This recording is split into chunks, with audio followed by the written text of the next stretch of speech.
গুরুতত্ত্ব আসলে কি সেটি নিয়ে আমাদের মনে অনেক প্রশ্ন আছে এবং অনেকে জানতে চায় আসলে গুরুতত্ত্ব কি, এবং গৌড়ীয় বৈষ্ণব বা সম্প্রদায় অনুসারে গুরুতত্ত্ব কি বা তারা কোন দৃষ্টিতে গুরুকে দেখে।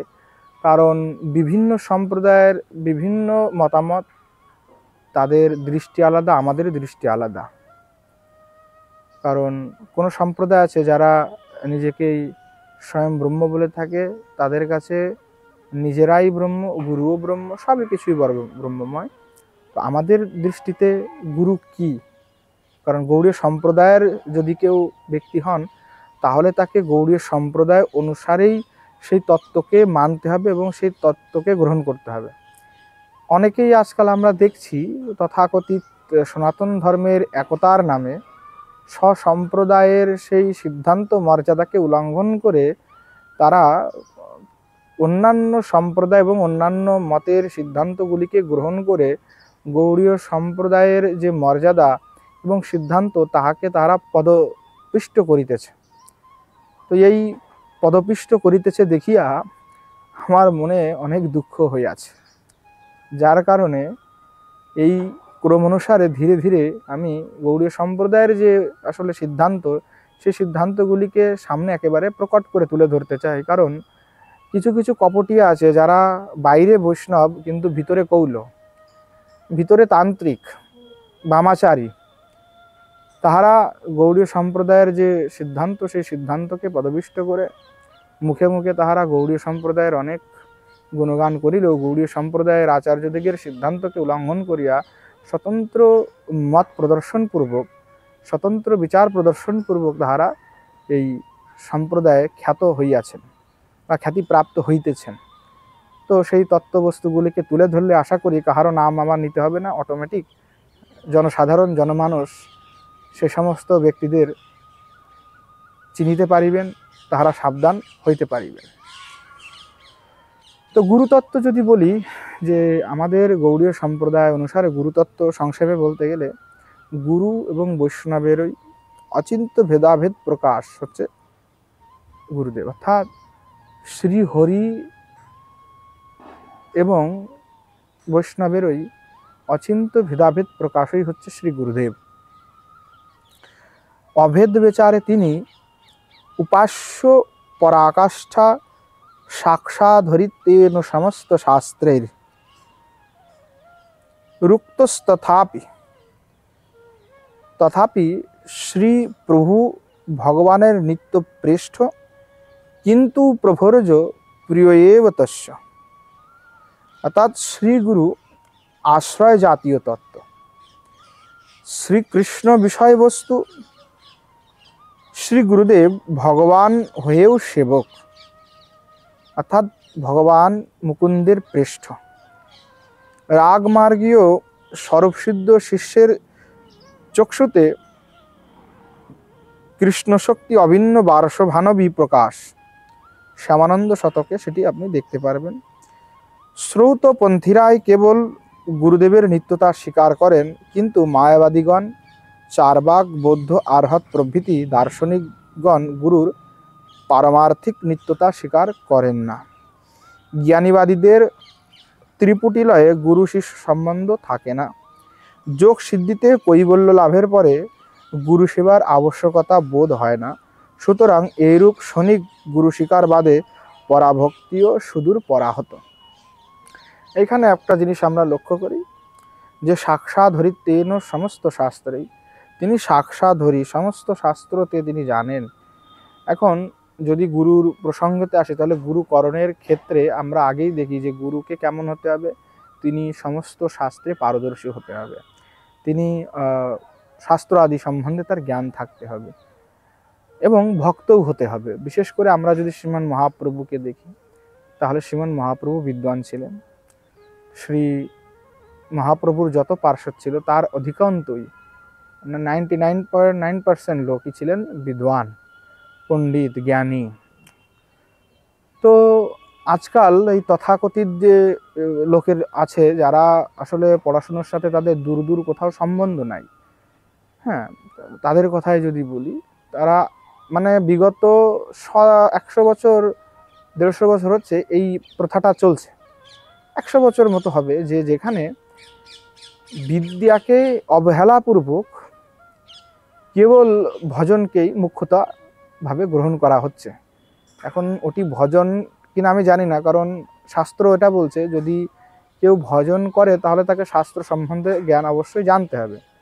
চৈতন্য চরিতামৃতেও এরকম একটি পদাবলী উল্লেখ আছে যেখানে বলা হয়েছে যে ব্যাকরণ ইত্যাদি শাস্ত্র যদি জ্ঞান না থাকে তাহলে কিন্তু ভগবত ভজন দৃঢ় হয় না। এখন এটি পরম্পরাগত সিদ্ধান্ত। এখন এটার যদি কারো বিরোধিতা করতে চায় তাহলে সেটা সাক্ষাৎ তার গোস্বামীদের সাথে তার বিরোধ হয়ে যাবে। কারণ হরিনামিত ব্যাকরণ সেখানে টিকাতে আচার্যপাদরা এরকমই বলেছেন, অর্থাৎ ভগবানের যে সমস্ত লীলাগ্রন্থ সেগুলি আস্বাদন করতে হলে শাস্ত্র জ্ঞানের অবশ্যই প্রয়োজন, এবং ভগবত তত্ত্বজন্যাত্মক যে জ্ঞান সেটি ভজনের জন্য পরম আবশ্যক।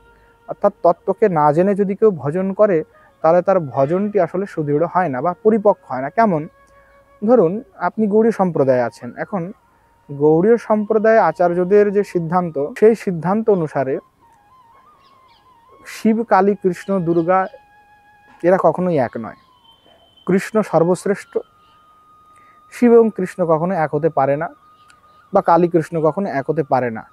তো হৃদয়ে যদি এই ধরনের ভাবনা বা এক এই কল্পনা করেও কেউ ভজন করে গৌড়ীয় সম্প্রদায় থেকে, তাহলে প্রথমত তো সে সম্প্রদায়ের সিদ্ধান্তকে উল্লঙ্ঘন করছে, সম্প্রদায়ের আচার্যদের চরণে তার অপরাধ হচ্ছে, এবং তার এই ভজন কখনোই সে সাকসেসফুল হবে না। যদিও জগতে সে সিদ্ধ বলে কথিত হতে পারে, কিন্তু মর্যাদা এবং যদি শাস্ত্রীয় দৃষ্টি দেখি তাহলে আসলে তিনি কিছুই না। এখন কারণ আমরা মৃত্যুর পরে কে কোথায় গেছে আমরা তো আর দেখতে যাইনি। জগতে কারো খ্যাতি হতেই পারে, মোহাম্মদ সাহেব মুসলমান ধর্মে তারও অনেক খ্যাতি হয়েছে, যীশু খ্রিস্টের অনেক খ্যাতি হয়েছে, কিন্তু এখন তারা কোন জায়গায় আছেন সেটা তো তারাই জানেন, আমরা তো আর দেখে আসছি না। জগতে প্রসিদ্ধি হতেই পারে, কারো না কারো প্রসিদ্ধি হতেই পারে জগতে। তো এই ক্ষেত্রে শাস্ত্রীয় যদি মর্যাদাকে উল্লঙ্ঘন করে স্বসম্প্রদায়ের সিদ্ধান্তকে উল্লঙ্ঘন করে কেউ নিজের মত প্রদর্শন করে থাকেন তাহলে কিন্তু সেটা আসলে হবে না। তো অনেকেই বলেন যে পণ্ডিত কুলীন বড়ই অভিমানী, তাদের ভক্তি হয় না। মানে বর্তমান সময় আমরা সোসাইটি দেখি যে পণ্ডিত যারা আছেন তাদের প্রতি অনেক হীন ভাবনা এবং তাদেরকে আত্মঅহংকারী ইত্যাদি ইত্যাদি বলে আক্রমণ করা হয়ে থাকে। কারণ যারা মোটামুটি কিছু দূর পড়াশোনা করেছে তাদের সাথে এটা অনেক জায়গায় হয় এবং তাদেরকে শুনতে হয় এই কথাগুলি।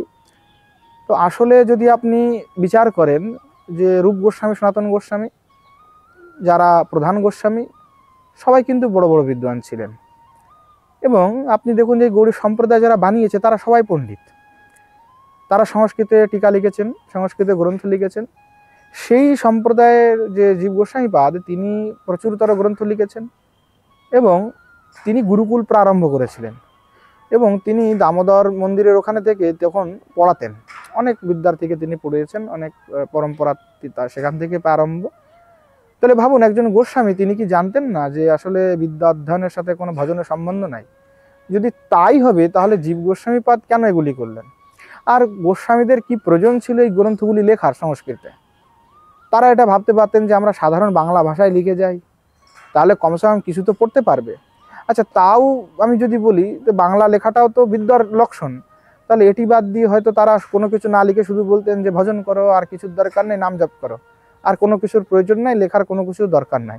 কিন্তু এটাও করেননি, এবং এই পরম্পরাও আরম্ভ করার পূর্বে জীব গোস্বামীপাদকে পড়াশোনা করতে কাশীতে পাঠিয়েছেন মধুসূদন সরস্বতীর নিকট। তো সর্বদিক যদি বিবেচনা করেন তাহলে আপনি এটাই দেখবেন আসলে কৃষ্ণ ভজন করতে হলে জ্ঞানের পরম আবশ্যকতা, অর্থাৎ ভগবত তত্ত্বজন্যাত্মক যে জ্ঞান সেই জ্ঞান অবশ্যই প্রয়োজন। এই জ্ঞান ব্যতিরেক কখনো ভজন হবে না, অত সহজ নয়। তাই বিশেষ করে এই সম্প্রদায় রক্ষণের জন্য পণ্ডিতদের আবশ্যকতা পরম। যদি আজ এই ভজনীয় মহাত্মা এবং পণ্ডিতবর্গরা না থাকতেন তাহলে হয়তো এই গৌড়ীয় সম্প্রদায়ের সৃষ্টি হতো না, এমনকি সনাতন ধর্মেরই সৃষ্টি হতো না, কারণ এই সমস্ত কিছু তাদের মাধ্যমে দিয়েই হয়েছে। তো সেই ক্ষেত্রে বিবেচনা করলে যাহারা গুরু হবেন বা যাহারা এই গুরু পদে আচার্য পদে বসবেন তাহাদের শিক্ষার আবশ্যকতা অনেক বেশি। হ্যাঁ, কেউ ভজন করে কৃপালব্ধ হতেই পারেন, সেটা ক্বচিৎ দেখা যায়, ক্বচিৎ প্রমাণ আছে।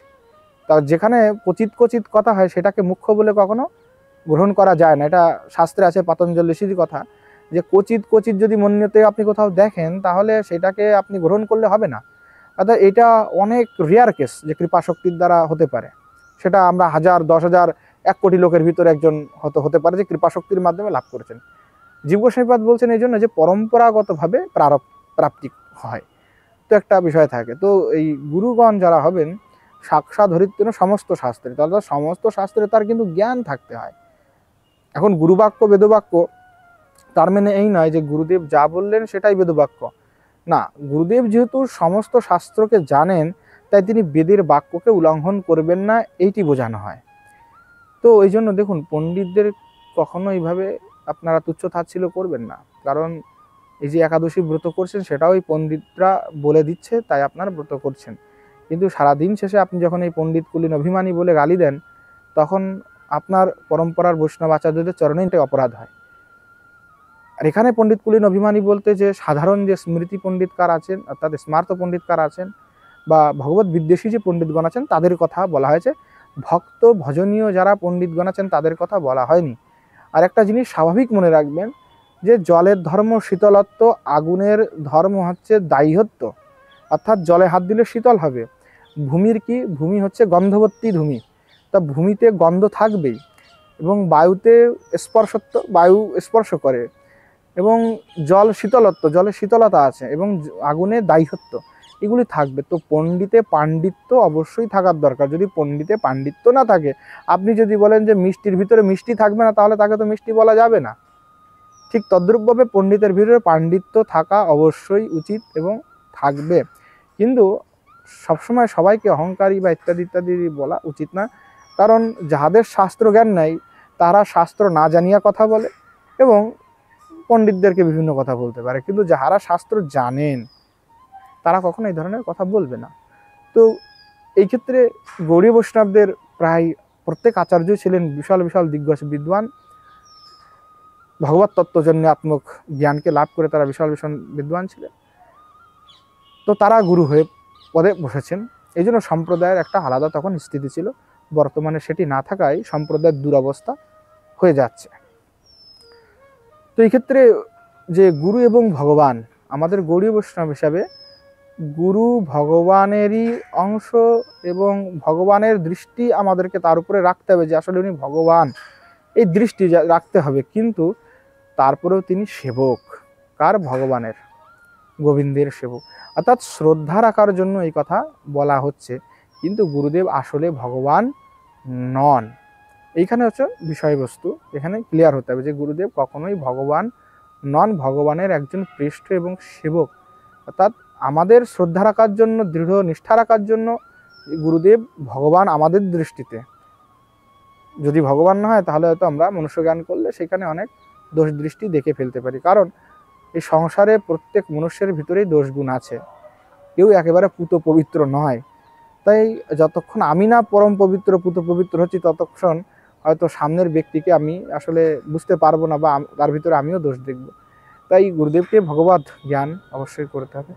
এছাড়াও শাস্ত্রে আছে যে গুরুদেব যদি কোনো অশাস্ত্রীয় কর্ম করেন বা শাস্ত্র বিরোধী কার্য করেন, যেমন অবৈধ স্ত্রী সঙ্গ এবং কৃষ্ণ বিমুখ হয়ে যান, ব্যবসা বাণিজ্য আরম্ভ করে দেন, অর্থাৎ ভজন বাদ দিয়ে সন্ন্যাস গ্রহণ করে, বাবাজি গ্রহণ করে, বা গৃহস্থ ধর্ম থেকে সেই ধর্মের স্বধর্মের পালন না করে নিজের স্বেচ্ছাচারিতায় পর্যবসিত হয়ে থাকেন, সেই ক্ষেত্রে সেই গুরুদেবকে পরিত্যাগ করে আবার পুনঃ সপরিবার হতে, স্বসম্প্রদায় হতে আবার পুনঃ নিজের সংস্কার করে নেওয়া উচিত, এবং এটিও শাস্ত্রে বিধান আছে।